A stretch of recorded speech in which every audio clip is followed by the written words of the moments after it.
Welcome to TNT Homesteading. Join us as we continue to expand our off-grid life here on our 10 acres in eastern Oklahoma.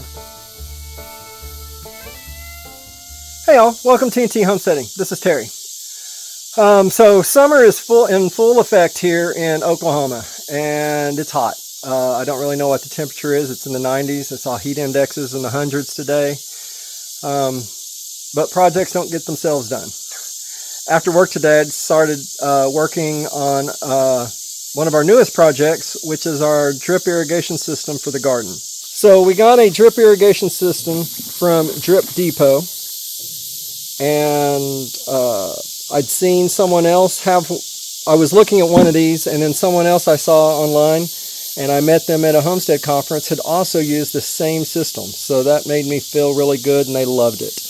So basically, I've got pipe sitting out over there close to the garden, and then everything else in here are connectors. This plugs into the faucet, and then my hose will go into here. And I don't know if I said this. This is a gravity system, so it doesn't require water pressure except for gravity. So that's what's going on. We've got elbows. We've got emitters, we've got tees, we've got caps for flushing. We've got a little bit of everything. A tool to poke the holes in, to put in all the emitters and everything. And if you were watching my shorts, you already saw this, but they sent us 2 Tootsie Roll Pops to go with it. And it also came with quite a bit of 2 different size of water lines.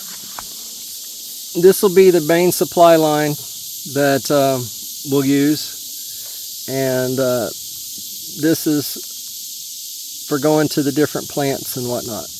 And then over here, I got a 50-gallon barrel up on cinder blocks, and I got it filled a little bit ago. That's why one of the reasons why I'm hot and sweaty. Got one of our pumps and just brought water over in the 5-gallon buckets and just pumped it into this. But this will be able to water our garden quite a bit, I think. But I'm going to have to test out how much. But a couple times, I hope. So now time to get this started installing. We'll come out of the spigot and down and over into the bed, where I'll tee it and send one that direction and one this way. I'll put an elbow here and go down the line of tomato plants. At that end, I'll put a tee and send it down the line of those raised beds over there as well. And then I'll put in emitters for drip irrigation at the different plants. That at least is my plan. I've never done drip irrigation before, so this is all new to me. And so we're going to see how this goes. But last year, we really had problems getting the water going, and situation in the garden taken care of. And so I wanted to work on that this year. The system I bought, they had a system for clean water and a system for dirty water. Since all mine's rainwater collection and it's coming out of tanks, I don't have all the extra filtration on. I got the dirty water system. So I'm pretty excited about this. All right, so this system, I've put this one on the faucet, and then the pipe just fits over these, and you just push it over that, and then you tighten this over it.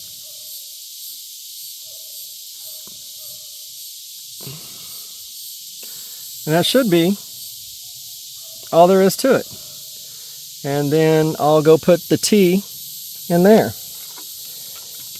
I did cut it with these PVC pipe cutting tools, and it worked great. So that made the job a whole lot easier. So I'll go put my tee there and go both directions and see how long this takes.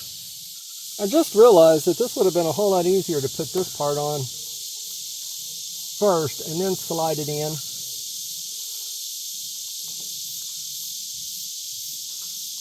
Well, that's not too bad to connect to the water tank.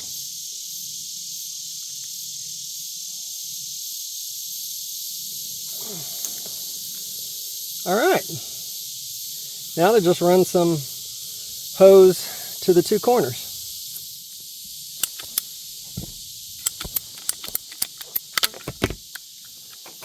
I told you that was easy.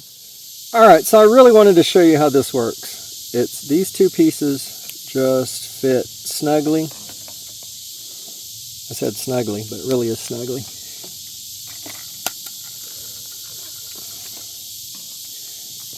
You know how when you try to show someone, you always have problems? Well, that's what's happening here. There we go. It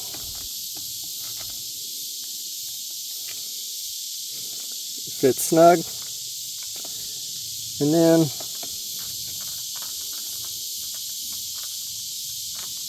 screw that on top of it and holds it in place. It really is simple. It really is simple. I'm actually really happy about this. Well, that didn't take long at all. I've got the main supply lines going from the blue barrel, teed, going both directions, up to each end of each bed. On the end of each bed, I've got a cap. Tomorrow, I'll put in the drip pieces, the small pipe and the nozzles along here. At the moment, I'm still planning on probably watering the buckets here and the buckets here by hand. I could always add more if I want to. I really don't know what I'm doing with those, but I wanted to get the main part taken care of. All right, let's turn this on. Well, it's open. I hear a little water going out, but without any holes, I wasn't expecting much. I was sort of hoping to check for leaks. I guess I'll start by taking this cap off and seeing what happens.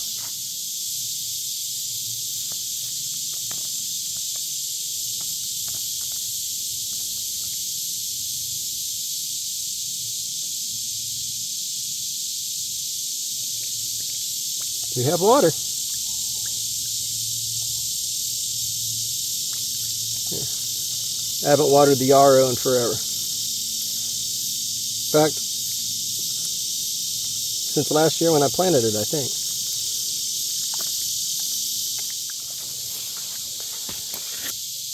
That's up high. I'm going to have to get some of those landscape fabric things to poke it down low. But no leaks in those spots. Let me drain the other side, or open it and see what happens over here.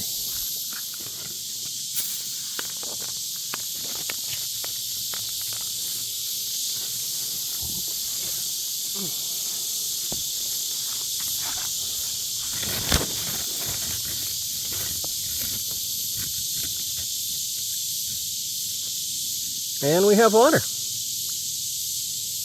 Sweet. And we have no leaks.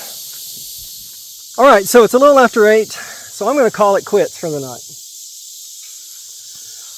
Take a shower, have my wife cook us some dinner. She's got plans for tuna. I think tuna or salmon. She's got grilled fish and cantaloupe from a man from church, and oh my goodness, that was so delicious. And I don't know what else. So, anyway, y'all, until tomorrow, thanks for watching. God bless. We'll see you on the next video.